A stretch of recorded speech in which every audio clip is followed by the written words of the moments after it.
રાજકોટના વિદ્યાર્થીઓએ બનાવેલી આ બસ ખાસ છે કેમ કે આ બસને પેટ્રોલના વધતા ભાવ પણ નડતા નથી અને પ્રદૂષણ પણ ઓછું થાય છે. બસની ખાસિયતની વાત કરીએ તો આ બસ સૌર ઉર્જાથી ચાલે છે.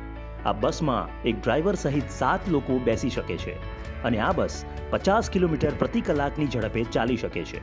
સૌથી પહેલાં અમે તો એક ઇલેક્ટ્રિક વ્હીકલ બનાવેલું છે, જેમાં અમે સોલાર ઇનબિલ્ડ કરેલું છે, જેના સોલાર દ્વારા અમારી બેટરી ચાર્જ થાય છે. જનરલી અમે જ્યારે કોલેજ હતા ત્યારે અમે બધી બસનો સર્વે કરેલો હતો, જેમાં 1 કિલોમીટરે 1 થી 2 કિલોમીટર જ્યારે એક બસ રન થાય ને ત્યારે 11 રૂપિયા લાગતા હતા. જ્યારે અમે બેટરી ઉપર ગયા અને એનું કેલ્ક્યુલેશન કર્યું ત્યારે અમને 1 થી 2 કિલોમીટર જ્યારે રન કરાવી ત્યારે 1 રૂપિયા કા 75 પૈસા એટલું જ મળતું હતું એવરેજ.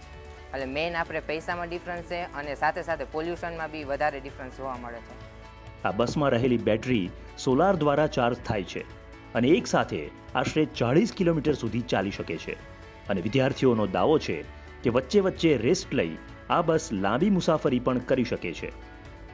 સોલાર દ્વારા ખાલી બેટરી ચાર્જ થશે અને જ્યારે આપણે બેટરી ડિસ્ચાર્જ થવા માંડશે ત્યારે આપણે સોલાર દ્વારા જે ચાર્જ કરશું ને, એટલે જનરલી આપણે કેવું થાય, પેટ્રોલ કમ્પ્લીટ થઈ જાય, પેટ્રોલવાળી ગાડી હોય તો સાવ આપણે ગાડી તો સ્ટોપ જ થઈ જાય.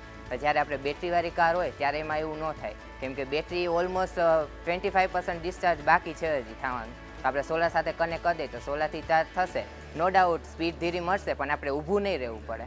અને પેટ્રોલવાળી ગાડીમાં શું થશે કે જ્યારે આપણે પેટ્રોલ પંપ આવશે ત્યાં સુધી તો આપણે વેઇટ જ કરવાનો છે, અને આમાં એવું થશે કે આપણે કોઈ પણ હોટલે રેસ્ટ કરી ત્યાં સુધીમાં બેટરી ચાર્જ થઈ જશે.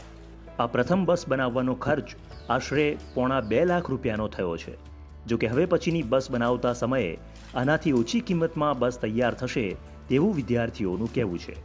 આ બસ બનાવવા પાછળ વિદ્યાર્થીઓનો હેતુ સસ્તી મુસાફરી કરાવવાનો અને પ્રદૂષણ ઓછું કરવાનો છે.